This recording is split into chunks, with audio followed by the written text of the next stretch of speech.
मैं मीडिया के daily news bulletin क्या खबर है बिहार में आपका स्वागत है। आइए नजर डालते हैं आज की ताजा खबरों पर।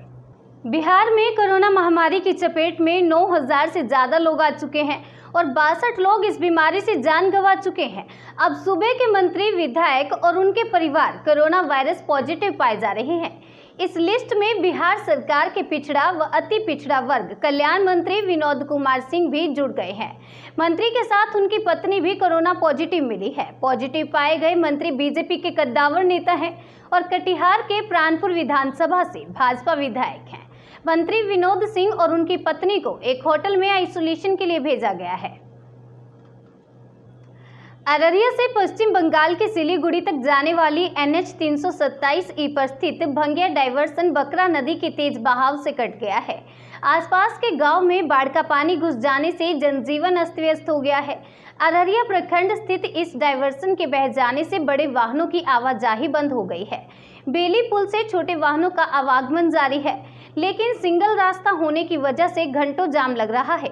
ग्रामीण बताते हैं कि अभी भंगिया गांव सहित रमराई, तारन, काकन, मझुआ सहित कई गांव में बाढ़ जैसे हालात उत्पन्न हो गए हैं।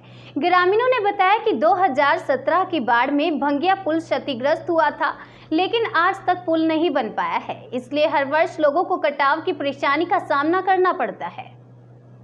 पूर्व क्रिकेटर सह कांग्रेस नेता नवजोत सिंह सिद्धू के अमृतसर स्थित आवास पर नोटिस तामीला करवाने गई कटिहार पुलिस के 2 सदस्यीय टीम अब लौट आई है।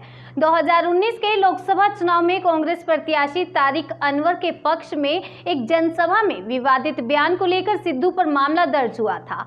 कटिहार सिविल कोर्ट में सिद्धू के अधिवक्ता शंकर सिंह ने कहा कि सिद्धू फरार नहीं है, बल्कि उन्हें इस मामले की जानकारी नहीं थी। अब उन्हें इस मामले की जानकारी हो चुकी है और बहुत जल्द वह खुद या अपने अधिवक्ता के माध्यम से न्यायालय में उपस्थित होंगे। क्योंकि अभी लॉकडाउन है, न्यायालय में भी जो है सरेंडरिंग की प्रोसेस नहीं चल रही है, तो लॉकडाउन है। ऐसे में पुलिस को भी इसमें हमारा अनुरोध है कि लॉकडाउन के बाद मोहलत दिया जाए, वो अपीयर होंगे। अभी सिर्फ एक बॉन्ड पुलिस को देना था हम लोगों को, चूँकि वो उपलब्ध नहीं थे, इसलिए वो नोटिस चिपका के पुलिस वहाँ से आ गई है। मधेपुरा में जाप समर्थकों ने सहरसा पूर्णिया मुख्य सड़क पर धान रोककर प्रदर्शन किया। दरअसल जिले में 2 दशकों से NH 106 और NH 107 बदहाल है।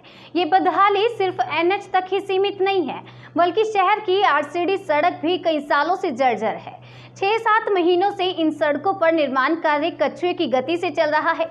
सड़क की लंबाई महज 7 किलोमीटर है, लेकिन अब तक इस सड़क का काम पूरा नहीं हो सका है। इससे आम राहगीर और शहर के लोगों को परेशानी हो रही है। इसलिए कीचड़ से भरी सड़क पर धान रोककर आक्रोशित जाप कार्यकर्ताओं ने प्रदर्शन किया। मधेपुरा जिले के मुरलीगंज गौशाला में पशुपालन विभाग और गौशाला प्रबंधन की बड़ी लापरवाही सामने आई है। 1 माह पूर्व जिले की गौशाला की गायों की टैगिंग का काम शुरू किया गया था। ये टैग गायों का पहचान पत्र माना जा रहा है, जिसे उसके कान में छेद कर लगाया गया है। लेकिन सही देखभाल और पशुपालन विभाग की मॉनिटरिंग के अभाव में मुरलीगंज गौशाला में इस टैगिंग के बाद गायों के कान में संक्रमण हो गया और कान कट रहे हैं। आलम यह है कि 2 गायों के तो कान भी कट गए हैं। स्थिति की गंभीरता को देखते हुए चिकित्सकों के दल ने गौशाला पहुंचकर पशुओं का जायजा लिया है।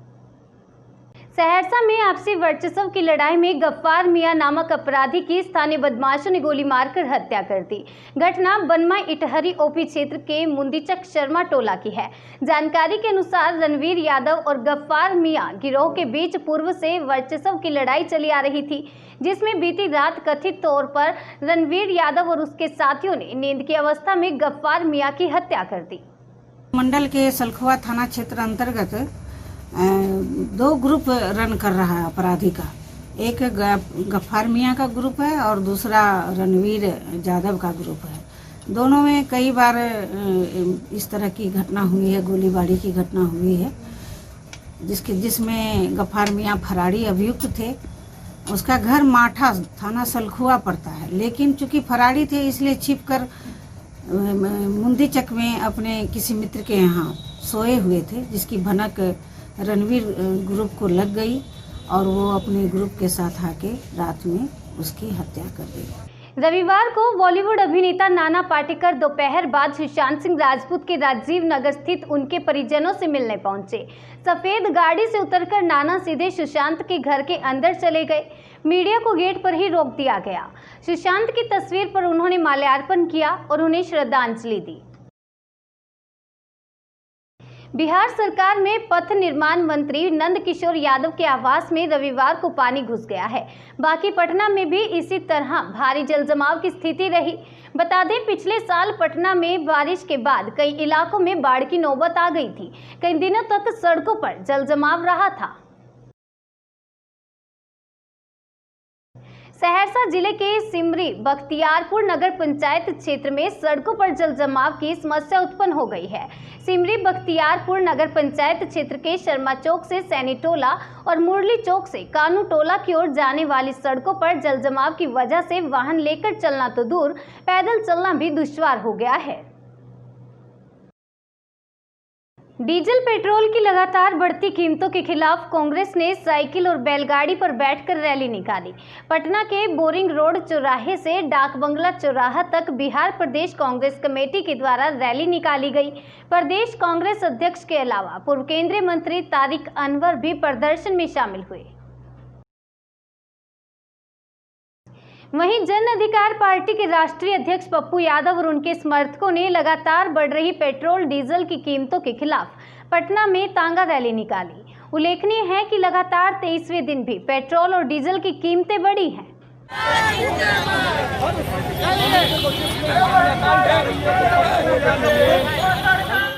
मुख्यमंत्री नीतीश कुमार को बिना चुनाव के ही अगले 5 साल के लिए मुख्यमंत्री नियुक्त करने की मांग उठी है।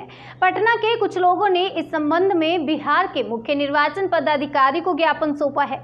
ज्ञापन में कहा गया है कि कोरोना महामारी के मद्देनजर चुनाव रद्द करें और नीतीश कुमार को अगले 5 साल के लिए मुख्यमंत्री नियुक्त किया जाए। उसी तरह से बिहार चुनाव को भी रद्द किया जाए और नीतीश कुमार जी के पिछले 15 सालों का रिकॉर्ड को देखते हुए इनको फिर से बिना चुनाव का ही मुख्यमंत्री नियुक्त किया जाए। हम युवाओं की यही मांग है कि कोरोना महामारी इससे नहीं फैलेगा, रुकेगा और जो कम्युनिटी स्प्रेड का जो डर है वो कम होगा। रोजाना शाम 7 बजे हमारा न्यूज बुलेटिन देखने के लिए हमारे यूट्यूब चैनल को सब्सक्राइब करें। हमें फेसबुक, इंस्टाग्राम और ट्विटर पर फॉलो करना ना भूलें। खबरों को डिटेल में आप हमारी वेबसाइट memmedia.in पर पढ़ सकते हैं।